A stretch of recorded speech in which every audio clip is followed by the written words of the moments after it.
News पहुंचाएगा आप तक हर खबर।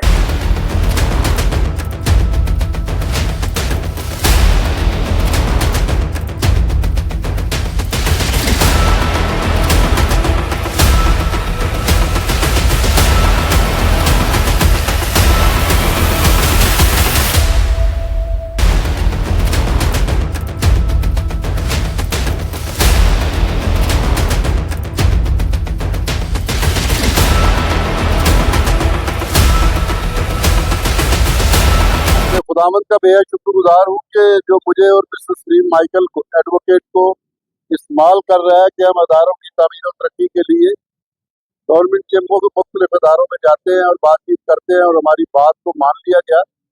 हमने कराची के सीओ कराची कंटोनमेंट बोर्ड के सीओ मोहम्मद अब्दुल्ला साहब से, बोर्ड के चेयरमैन पादरी आसिफ सरदार साहब के साथ मुलाकात की और उन्होंने हमारी दरख्वास्त को कबूल किया और ये दीवार जो गिरी हुई थी उसको भी बनाने का वादा किया, और इसको भी जहाँ से जालियां टूटी थी शुरू हो गया काम।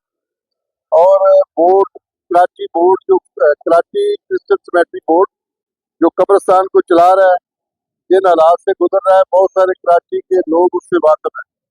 हमारे पास फंड नहीं है, फंड की कमी है, तो हमने सीओ साहब से रब्ता किया, मोहम्मद अब्दुल्ला साहब से, और उन्होंने उस दरखास्त को मंजूर किया और काम आज शुरू हो गया। बेहद शुक्रिया।